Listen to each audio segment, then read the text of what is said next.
input. Sealing the input is obviously more efficient memory-wise, but it's not a big deal like I was saying. It might add up if we have a lot of these guys, though.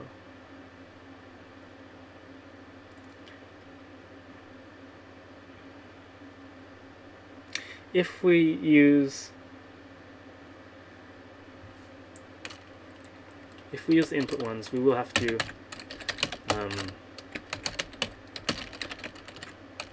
drop and refresh our buffer list every time. I'm going to start off doing that. The issue is that mdelay sample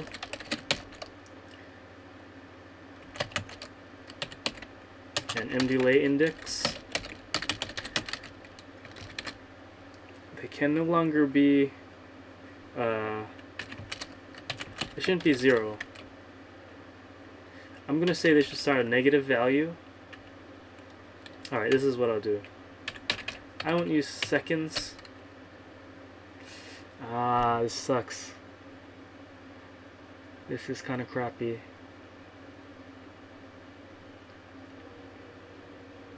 Let's use seconds. Let's just use samples.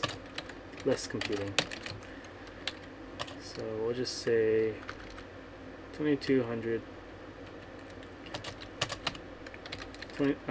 22,050.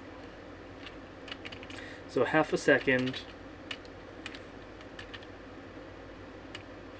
and yeah. What we do is we check to see if we're always going to use delay. So anytime there's input, we start building up our buffer list. Yeah, and actually we have to rotate the old ones out and bring the new ones in. So this is what we do.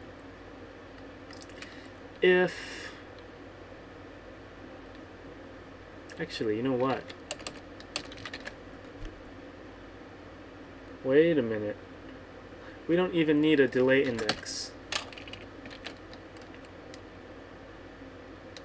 I meant buffer index, delay buffer index. We only need the sample.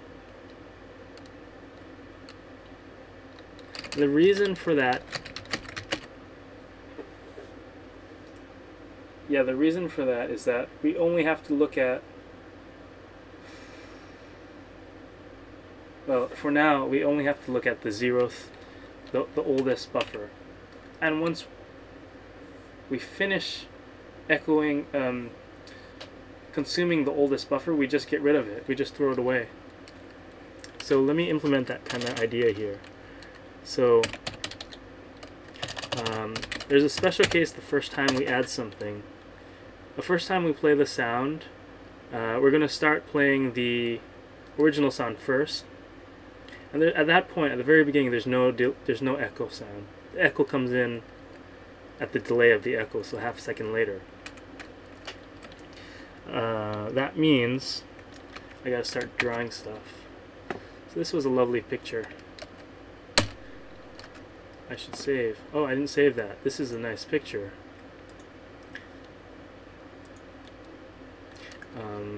I don't know. That was output position. Split output position.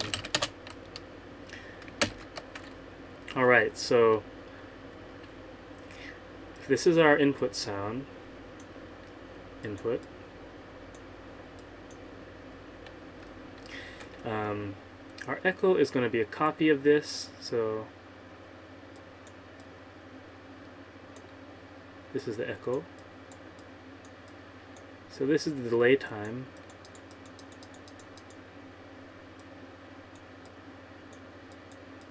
Yeah.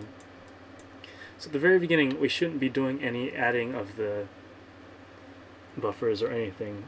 We just have to wait this long, and then we start adding these buffers, right? And we have to save this much, so however many buffers this is. This might be two or three buffers. In our case, it's actually a lot more, like 2,000, no, 20. And the first time we run, there won't be any delay buffers because we'll have cleared it in the reset state. So what I'm going to do is right here. What's I about to do?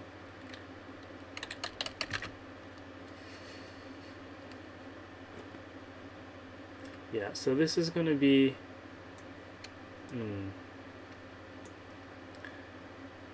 delay sample. I need to compute delay sample. And you might be wondering, well, how do you compute the delay sample if you're not playing back here? Well, we can just use a negative delay. And for that, instead of using a size t, we just use it in. I mean, the negative value probably would work here, to be honest. But that's not nice when you have to debug it. Size t is unsigned int, and that's why I mentioned that. So, m delay sample. We just set that to, oops, if not m delay buff dot size. So when the size is 0, and that should only happen once, because after this we push back every time.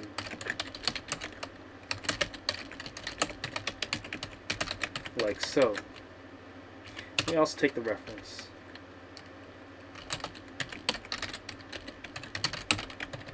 Like so. And these buffers are managed in the filter audio mixer, so we don't have to worry about deleting them, which is nice.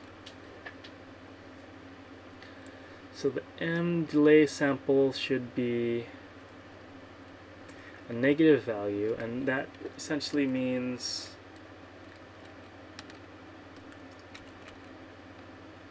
k echo delay samples. Yeah.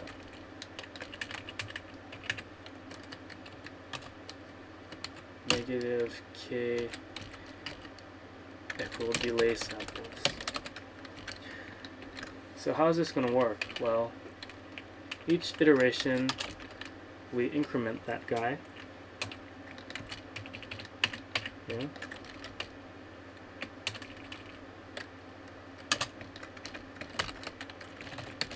Like so.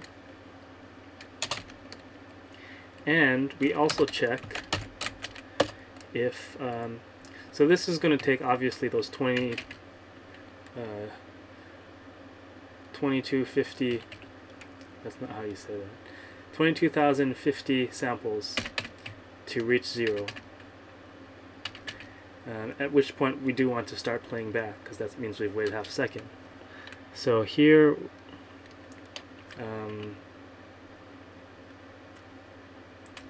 yeah, so let's do the playback part.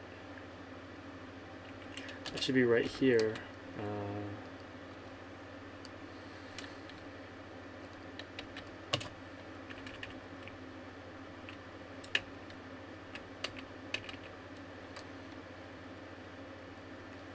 Yeah, and we can just, we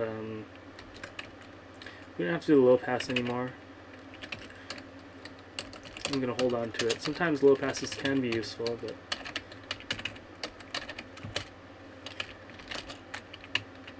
all we want to do is, yeah, we're going to get rid of lots of stuff actually.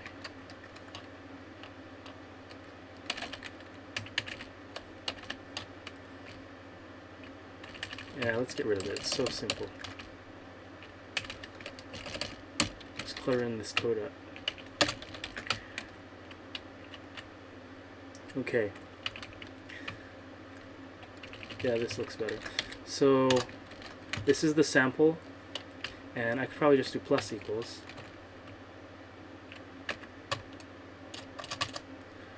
I don't know if I should just do an if statement. Yeah, I should just do it. An if statement. If m delay sample is greater than or equal to 0,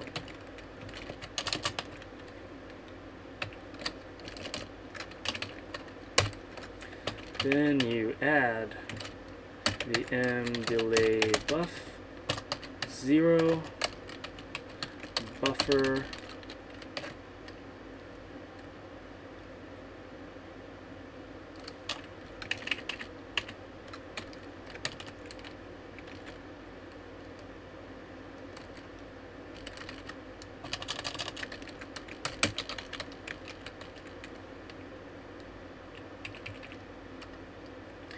and the buffer is also I times 2 plus 1. Is that right? Yeah.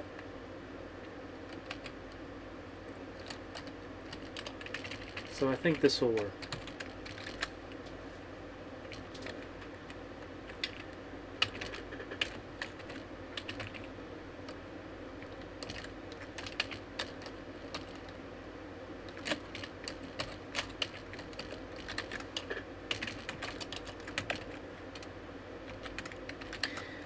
This doesn't do any attenuation, and we might want the echo to be a little quieter. That's probably true. So let's say 0.5 or so.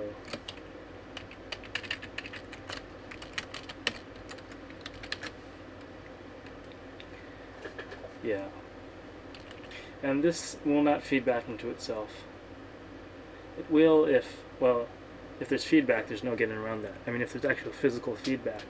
But if there's a headphone plugged in, or we're not taking the input while we're outputting sound, this effect will just do one echo. Yeah, so we increment the delay counter here, and that's just a sample of the buffer. But the other thing we have to do is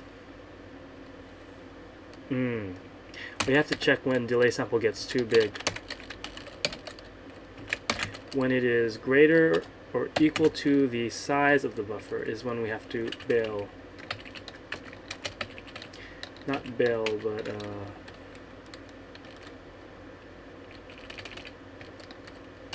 what was that called?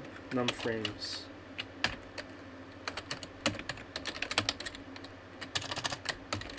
Not num frames, but num frames. Yeah.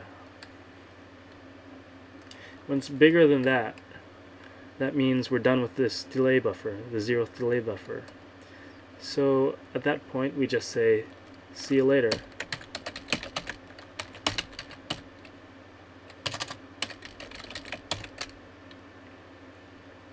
What's it called?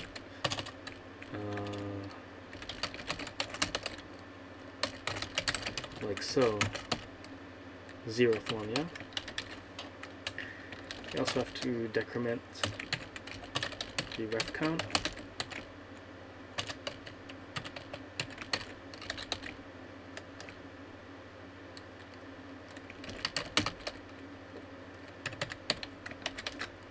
Yes. And I think that's it. And notice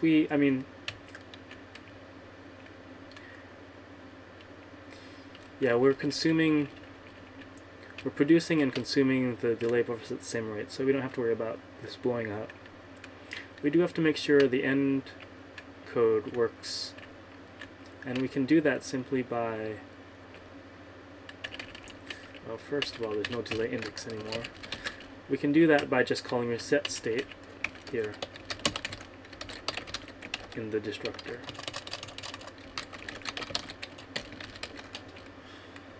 Yeah. Yeah, and so this is good. Let me go ahead and include a vector.